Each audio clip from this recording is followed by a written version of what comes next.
A prática da justiça, capítulo 6 do Evangelho de Mateus, versículo 1.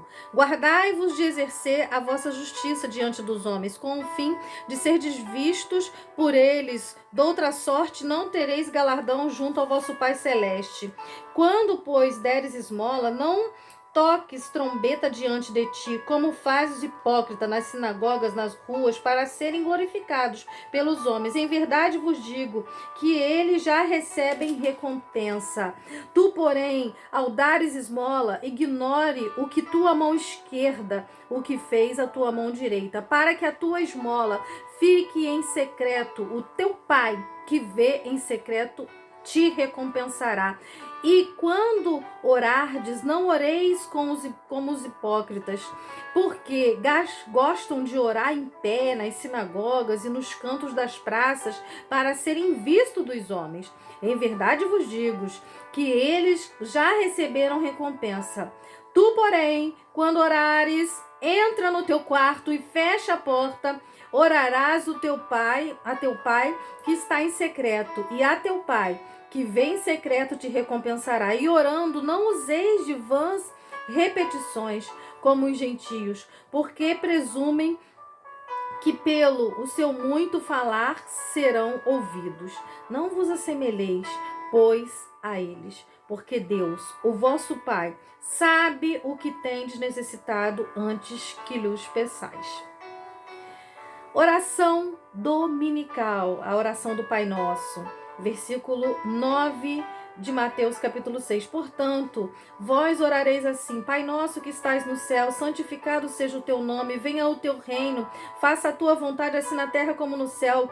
O pão nosso de cada dia, dai-nos hoje, perdoa-nos das nossas dívidas, assim como nós perdoamos aos nossos devedores. E não nos deixes cair em tentação, mas livra-nos do mal, pois teu é o reino, o poder e a glória para sempre. Amém. Porque se perdoardes aos homens as suas ofensas, também vosso Pai Celeste vos perdoará. Se, porém, não perdoardes os homens as suas ofensas, tampouco vosso Pai vos perdoará as vossas ofensas. Aí agora, como jejuar? Quando jejuardes, não vos mostreis contristados, como os hipócritas, porque desfiguram o rosto com o fim de parecer aos homens que jejuam. Em verdade vos digo que eles já receberam a recompensa. Tu, porém, quando jejuares, unge a cabeça e lava o rosto com o fim de não parecer aos homens que jejuas. E sim, o teu Pai em secreto, o teu Pai que vê, e sim ao teu Pai em secreto, e o teu Pai que vê em secreto te recompensará os tesouros no céu.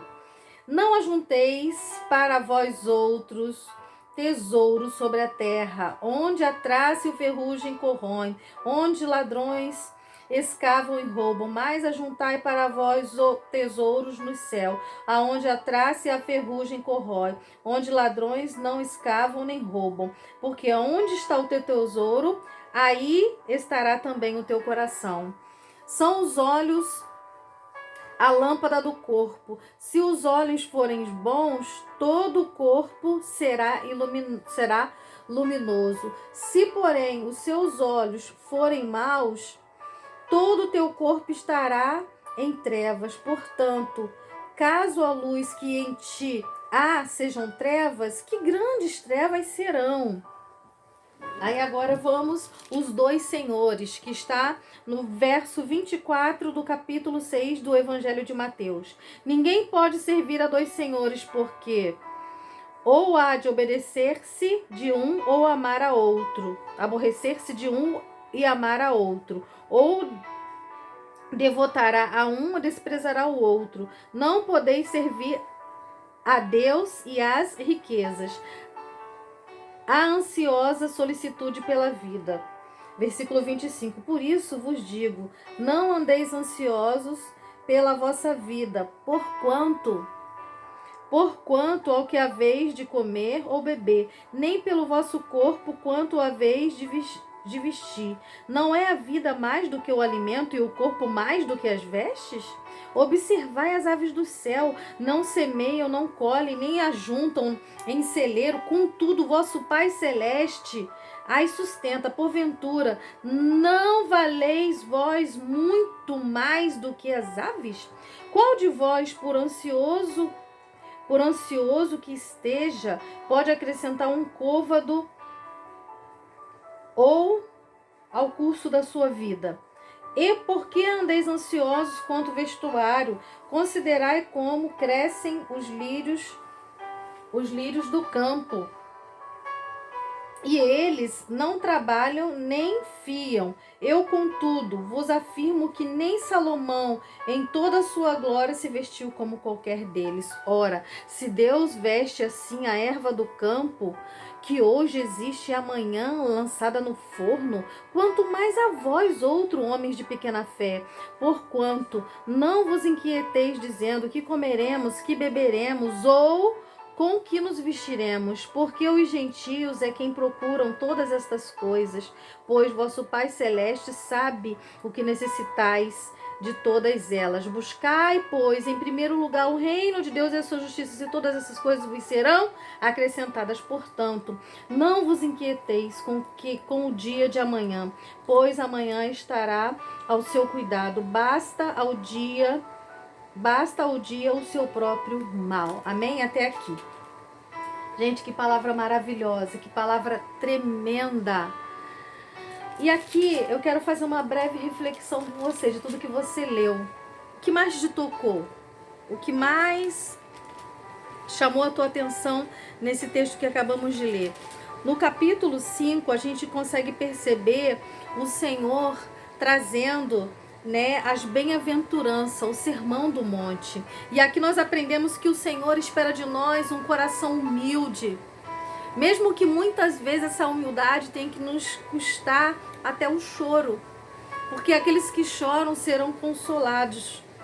Os mansos, os humildes de coração, aqueles que têm fome e sede de justiça, mas é a justiça de Deus, o perdão dos pecados, que Deus venha nos purificar, porque a verdadeira justiça é a que vem de Cristo Jesus, e que nós possamos ser misericordiosos para com o nosso próximo, porque o nosso Senhor Jesus Cristo, Ele tem infinita misericórdia sobre nós. Ele foi parar naquela cruz por muito amor, por amor incondicional e pela misericórdia. E bem-aventurados, os limpos de coração, porque quantas pessoas dizem que estão servindo a Deus, mas com um coração sujo, um coração pesado, um coração cheio de mágoa, cheio de rancor, um coração que está olhando, para as pessoas, um coração que está sujo até com o pecado. O coração dele está cheio de maldade, cheio daquilo que desagrada a Deus, mas que neste momento, através da reflexão dessa palavra, que eu e você, que nós possamos pedir ao Senhor para limpar o nosso coração, trazer a pureza da mágoa, da angústia, da tristeza, sabe?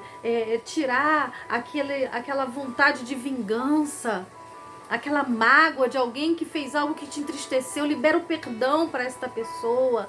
Deixa Deus cuidar. Deixa que Deus sabe trabalhar naquela vida. Entrega ela na mão do Senhor Jesus. Peça que Deus a abençoe, a cure, a liberte e a salve. E aí você vai ficar livre desta angústia. E é interessante que ele chama para a gente ser pacificadores, aqueles que trazem a paz aonde está, que nós não sejamos aqueles que são atribulados, que atribulam o ambiente. Não, que nossa palavra seja doce, pura, que nós possamos proferir a palavra de Deus, porque a boca fala do que o coração está cheio, que nós possamos trazer a paz, ser pacificadores na nossa família, na nossa casa, no nosso trabalho, querer sempre a harmonia. E outra, muitas das vezes, para a gente fazer a vontade de Deus, para viver a palavra, somos perseguidos por causa do nome de Cristo que nós carregamos. Mas essa bem-aventurança nos diz assim, no verso 10: bem-aventurados os perseguidos por causa da justiça, porque deles é o reino dos céus. E o verso 12: regozijai-vos e exultai, porque grande é o vosso galardão nos céus. Lembra que você tem um galardão nos céus. Você vai prestar contas para o Senhor.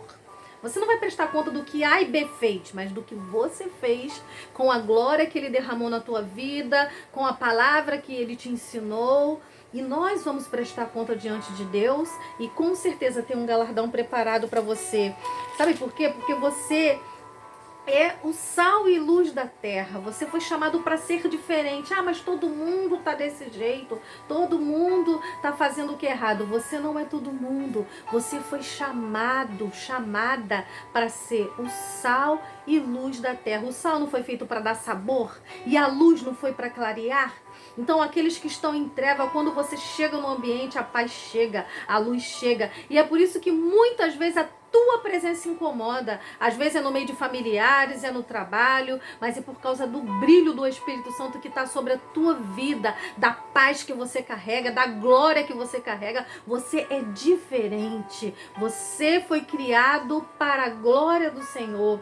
E é interessante, né, que Jesus ele fala, olha, eu vim para cumprir a lei. E essa luz que está em você, ela te faz cumprir a lei, porque Jesus ele veio para cumprir a lei e a presença do Espírito Santo faz você cumprir a palavra, te dá força. E às vezes tem gente que fala, ai, mas é tão difícil seguir a palavra, é tão difícil ser fiel à palavra. É difícil para nós que somos seres humanos, mas não é impossível quando nós dependemos de Jesus e colocamos Jesus na frente. Ele com certeza nos capacita a levar uma vida de vitória, uma vida de obediência, de amor à palavra, de presença santa do Espírito Santo. E tanto é que o texto, né, ainda no capítulo 5, ele vai falar sobre o posicionamento do Senhor sobre o homicídio, sobre adultério, sobre, né, os juramentos, sobre a vingança, o amor ao próximo. O que Deus fala? Que nós precisamos agradar a Deus.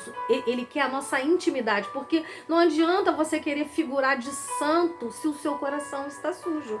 Que na verdade, o teu coração precisa ser purificado na verdade de Cristo, que você precisa viver a palavra dele de todo o seu coração em amor e que essa vivência com a palavra te traga alegria e paz. E agora, né, tanto eu falo essa questão do coração, de agradar a Deus, tanto é que depois ele fala no capítulo 6, quando a gente dá esmola, ele fala quando você deve orar. Tudo isso é em secreto, ou seja, você está vivendo para Deus, não é para mostrar para as pessoas, não é dar esmola para poder os outros saber que você está dando esmola, não é orar para todo mundo ver que você está orando, não é fazer cara de triste, de abatido quando está jejuando, não, tudo é para a glória de Deus, é uma intimidade sua com Deus, porque é o Pai que vê em secreto que vai te recompensar, é uma vida de intimidade, de verdade, de coração puro ao Senhor.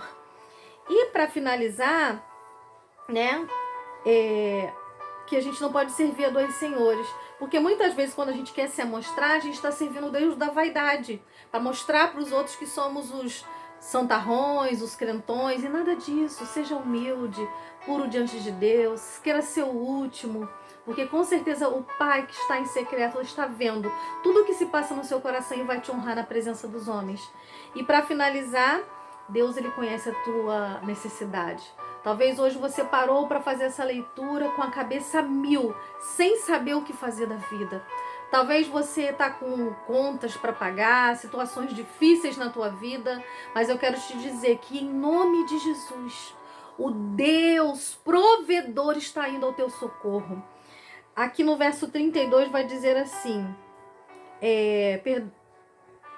33, buscai, pois, em primeiro lugar, o reino de Deus e a sua justiça, e todas essas coisas vos serão acrescentadas. Então busca tão somente ao Senhor, que você vai ver Deus acrescentando dia após dia na tua vida, porque Ele sabe de tudo que você necessita. E Deus, Ele é fiel na tua vida. Então larga a ansiedade de lado, confia em Deus, tenha fé de todo o coração sem duvidar, porque a provisão está chegando na tua casa hoje, sobre a tua vida, em nome de Jesus. Tudo que você precisa, Deus está enviando agora o socorro sobre a tua vida, família, casa, trabalho e ministério, em nome de Jesus. Deus te abençoe. Vamos orar? Ó Deus querido, muito obrigada por esta palavra, obrigada por cada um que está acompanhando comigo. Que essa palavra possa tocar profundamente cada coração, que o Espírito Santo continue a falar com esta pessoa que leu esse texto. Pai, faça a tua obra, o teu milagre sobre essa vida. Aquele que necessita de uma provisão, entra com a provisão, socorro, atende, cura, trazendo perdão, salvação, alegria, paz, libertação, cura, Senhor, perdão dos pecados, salvação. A salvação chegou na tua casa hoje. Deus te abençoe, abençoe o teu lar, a tua família, em nome de Jesus. Amém. Até o próximo vídeo. Não esqueça de curtir e de se inscrever no nosso canal. E compartilha também para quem você gostaria que ouvisse essa oração. E o próximo estudo que nós vamos fazer é o capítulo 7 e 8 do Evangelho de Mateus. Até o próximo vídeo. Um beijo no seu coração. Tchau, tchau.